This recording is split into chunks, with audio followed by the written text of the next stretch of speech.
महात्मा गौतम बुद्ध को बौद्ध धर्म का संस्थापक कहा जाता है।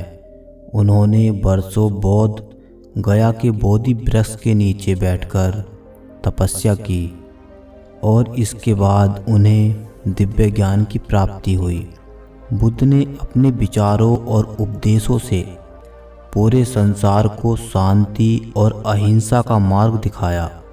इसलिए कहा जाता है कि बुद्ध के विचार आपका जीवन बदल सकते हैं। बुद्ध की आज की अमृत वाणी में आपको बताएंगे गौतम बुद्ध से जुड़ी एक ऐसी कहानी के बारे में जिससे आपके जीवन में खुशियां ही खुशियां रहेंगी, क्योंकि बुद्ध का मानना है कि यह पूरी तरह से आप पर ही निर्भर करता है कि आप खुश रहना या उदास रहना पसंद करते हैं।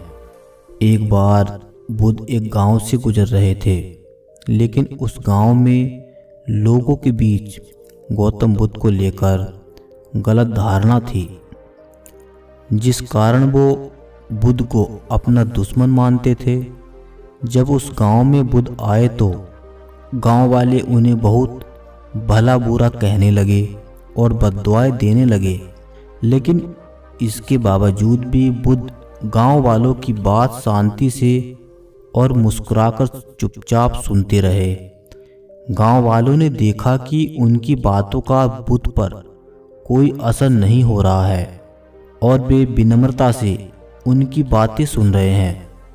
गांव वाले जब बोलते बोलते थक गए तो आखिर में बुद्ध ने कहा कि यदि आप सभी की बातें समाप्त हो गई हों तो मैं अब प्रस्थान करूं।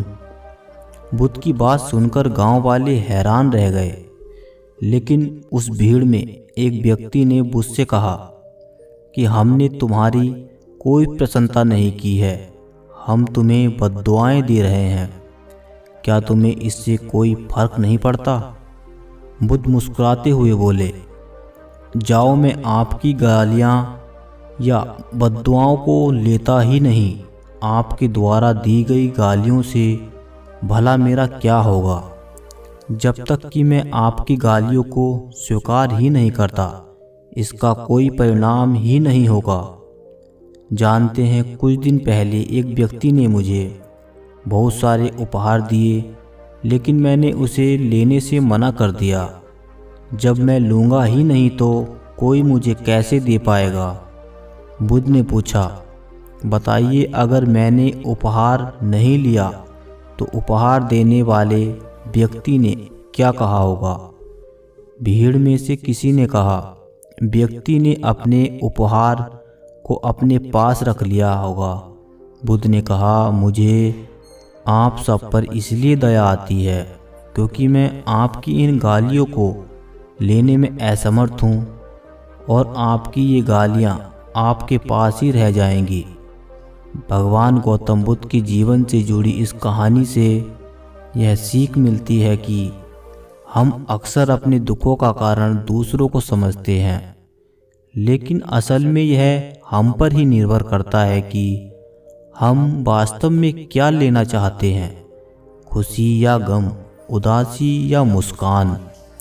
यकीन मानिए, ये छोटी सी कहानी जीवन में एक बड़ा बदलाव ला सकती है। अगर किसी मनुष्य को जीवन में सफलता हासिल करनी है तो उसे गौतम बुद्ध की जीवन कथा तथा कहानियाँ जरूर पढ़नी चाहिए। वह एक ऐसे महान व्यक्ति थे जिन्होंने जीवन का ऐसा ज्ञान प्राप्त किया जो मानवता का कल्याण करने के लिए सर्वश्रेष्ठ है।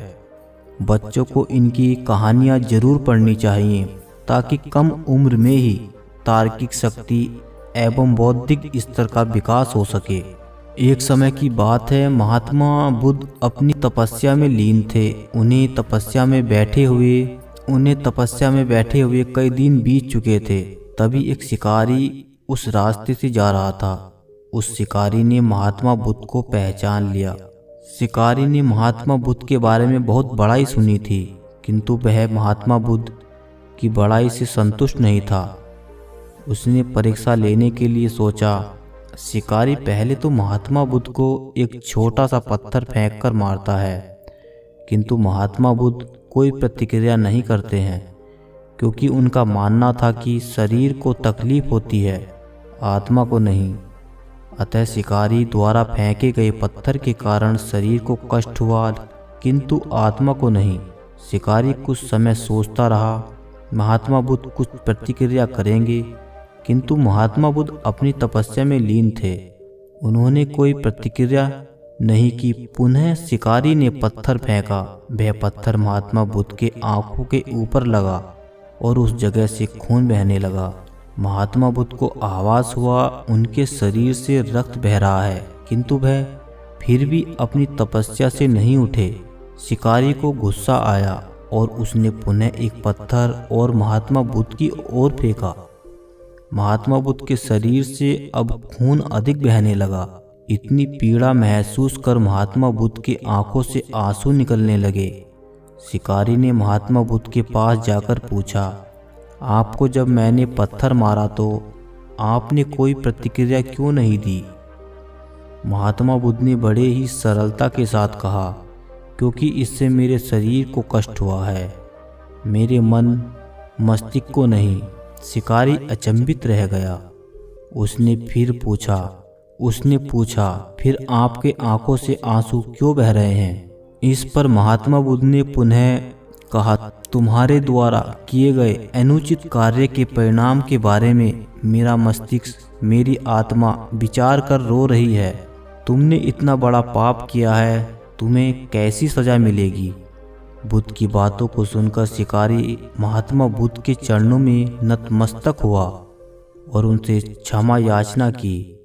महात्मा बुद्ध क्षमाशील व्यक्ति थे। उन्होंने तुरंत शिकारी को क्षमा कर दिया और अपना आशीर्वाद दिया। वह शिकारी महात्मा बुद्ध का आशीर्वाद पाकर एक महान व्यक्ति और साधक के रूप में जीवन व्यतीत करने लगा।